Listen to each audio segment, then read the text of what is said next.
নমস্কার বন্ধুগণ, আজকে আপনাদেরকে আমি কাঁচা আমের আচার, টক টক আচার, এটা টক ঝাল আচার, এটা মিষ্টি দেব না আমি।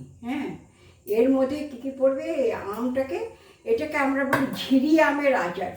মানে ঝিরি আম মানে কি, আমটাকে কুচো কুচো করে কাটবো, তো এরকম এরকম করে কাটবো, এরকম করে কাটলে পরে সেই জন্য এই আমের আচারটার নাম হচ্ছে ঝিরি আমের আচার।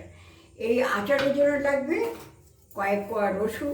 রসুন পরিমাণ আপনি বেশিও দিতে পারেন, ভালো লাগে, রসুনটা খুব ভালো লাগে। তারপরে কাঁচা লঙ্কা দেবো, একটুখানি চিড়ে দেবো বা গোটা দেবো। আর দেবো হলো হলুদ, তো দিতেই হবে, আর লঙ্কার গুঁড়োও দিতে হবে। আর এই যে সর্ষেটা রেখেছি, সর্ষেটা গুঁড়ো করে দিয়ে দেবো। আর এই যে নুনটা যে দেবো, এইটা একটা ট্রিক্স জেনে রাখুন। আচারে নুন যখন দেবেন, তাহলে হালকা একটু কড়াইয়ের মধ্যে নেড়ে নেবেন।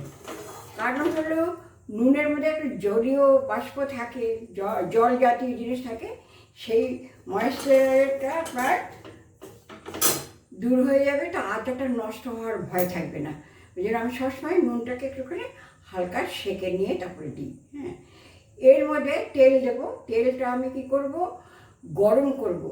গরম করার পরে যখন ওই গ্যাসলা ভাবটা চলে যাবে, তখন গ্যাস অফ করে দেবো, মানে ওই গ্যাসলাটা দূর করে দেবো।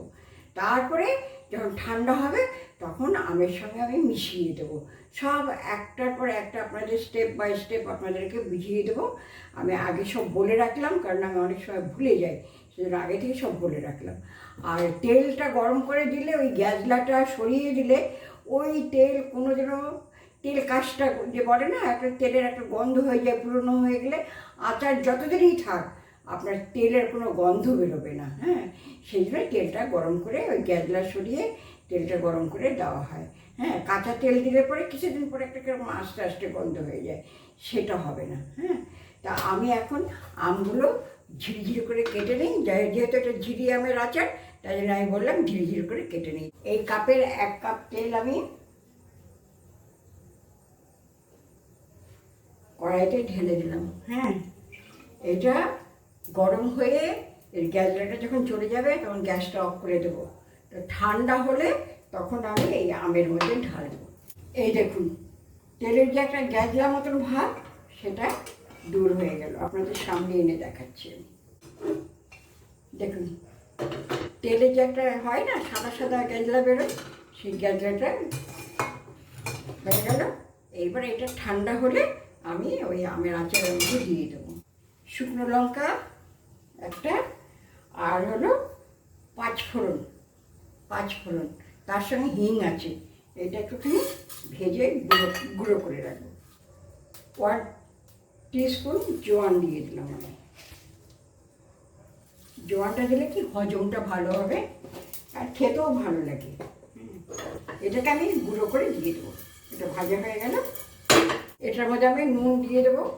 নুন একটু বেশি দিতে হয় আচারে, তাহলে প্রিজার্ভেরটাও হবে, আর একটু নোনতা নোনতাও ভালো লাগবে। আচ্ছা, 1 টিস্পুন আমি হলুদ দিয়ে দিলাম। হলুদটাও প্রিজার্ভেটিভের কাজ করবে। আর হলো লঙ্কার গুঁড়ো দিয়ে দেবো, একটু ঝাল ঝাল হবে, ওই জন্য ওই 1 দিয়ে দিলাম। তারপরে এর মধ্যে দেবো কাঁচা লঙ্কাগুলো, ফাটিয়েও দেওয়া যায়, একটুখানি চিড়েও দেওয়া যায়, আবার গোটাও দেওয়া যায়। আমি গোটাই দিয়ে দিলাম, পরে না ফাটিয়ে দেবো, গোটা দিয়ে দিলাম। এই লঙ্কার একটা ভালো একটা, মানে কাঁচা লঙ্কার একটা গন্ধ আছে না, সেটা আসবে, আর পরে না খেতেও খুব ভালো লাগে। তারপরে দেবো এই যে রসুনের কোয়া ছাড়াচ্ছি, এই যে রসুনের কোয়া ছাড়িয়েছি, এই রসুন দিয়ে দেবো আমি। কোয়া ছাড়িয়ে সবটা ছাড়ানো হয়নি এখনও, ছাড়িয়ে আমি রসুনের কোয়া দিয়ে দেবো। এই সর্ষের গুঁড়ো করেছি, যতটা লাগবে, আমি বেশি করেই করেছি, তো এই এতটা পরিমাণ দিলাম। এতখানি দিলাম।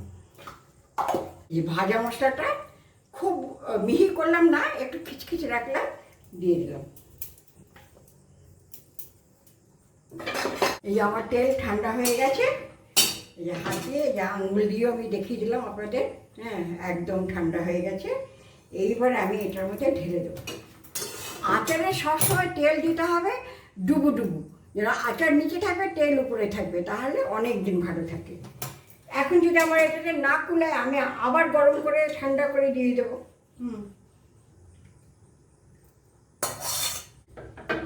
এই দেখুন সব মশলা একসঙ্গে দিয়ে দিয়েছি, রসুন, কাঁচা লঙ্কা, মশলা গুঁড়ো, সর্ষে গুঁড়ো, হলুদ, সব কিছু আমি একসঙ্গে দিয়ে দিয়েছি।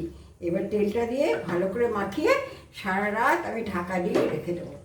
তারপরে কালকে ওই কোনো একটা বয়ামে ভরে বা এটার মধ্যেই ঢাকা দিয়ে আমি রোদে দিয়ে দেবো। এই রোদে দেওয়ার সময় সব সময় একটা পুরনো কাপড় বা পরিষ্কার কাপড় দিয়ে ঢাকা দিয়ে দেবেন। ডাইরেক্ট রোদ খাওয়াবেন না কখনো আচারে, তাহলে সেই আচার ভালো হয় না। আচ্ছা, আমার এই বেরিয়ে গেল। আপনারা ভাবছেন যে আম থেকে যে জলটা বেরোবে, ওই জলটা বেরোলে কোনো অসুবিধা নেই, আমি তো বাইরের জল দিইনি, আমেরই জল এটা। ওইটা রোদে রোদে রোদে শুকিয়ে যাবে জলটা। আচ্ছা, এই হয়ে গেল আমার আচারের মশলা দেওয়া। আজকে এই পর্যন্ত, কালকে আবার আপনাদেরকে সঙ্গে দেখা হবে আমার। কালকে আপনাদের রাত্রিবেলা আচারটা বানানো দেখিয়েছিলাম, আর আজকে দেখাচ্ছি কিভাবে আপনারা এই আচারটাকে সংরক্ষণ করুন। আমি এই যে এই বাসনটার মধ্যে সারা রাত রেখে দিয়েছিলাম, এখন রোদ উঠেছে। এখন আমি এই যে বয়ামটা, এই বয়ামের মধ্যে ঢেলে তারপরে আমি এই কাপড়টা দিয়ে বেঁধে রোদে দিয়ে দেবো। কখনো ডাইরেক্ট সূর্যের আলোটা দেবেন না, ডাইরেক্ট সূর্যের তাপটা দেবেন না, এরকম একটা কাপড় বেঁধে দেবেন, তাহলে আচার ভালো থাকে। সেই জন্য আমি এখন এটার মধ্যে ভরে তারপর আপনাদের আবার দেখাচ্ছি। এই যে আমি সমস্তটা ভরে দিলাম, সব ওইটার থেকে, ওই বাসন থেকে ট্রান্সফার করে দিলাম, করে দিয়ে এবার এটাকে দিয়ে আমি ন্যাকড়া দিয়ে ভালো করে বেঁধে রেখে দেবো।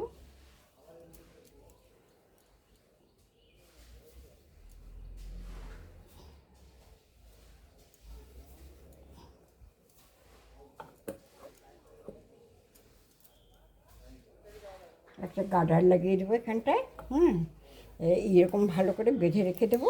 তারপরে ডেইলি এই আমার এই জানালায় সকালবেলা থেকে খুব রোদ হয়, সেই রোদে আমি রেখে দেবো সারা দিন। যতক্ষণ রোদ থাকবে ততক্ষণ আচার থাকবে। এইভাবে 10-15 দিন আপনারা রোদে দেবেন, তাহলেই আপনার আচার তৈরি হয়ে যাবে। এটার জন্য কোনো প্রিজারভেটিভ দেওয়ার কোনো দরকার নেই, শুধু মাঝে মাঝে একটা রোদ দেবেন। মানে মাঝে মাঝে 10-15 দিন রোদে দিলেন, তারপরে অনেক দিন পরে রোদে দিলে কোনো ক্ষতি নেই। একদম 1 বছর থাকবে গ্যারেন্টি। তাহলে যাই হোক, আপনারা তো দেখলেন। এবার আমি বলছি, কালকে বলা হয়নি। ভালো লাগলো কি মন্দ লাগলো সেটা বলবেন, আর লাইক করবেন, শেয়ার করবেন, কমেন্টস করবেন এবং সাবস্ক্রাইব করে দেবেন। ঠিক আছে? ওকে, থ্যাংক ইউ, বাই।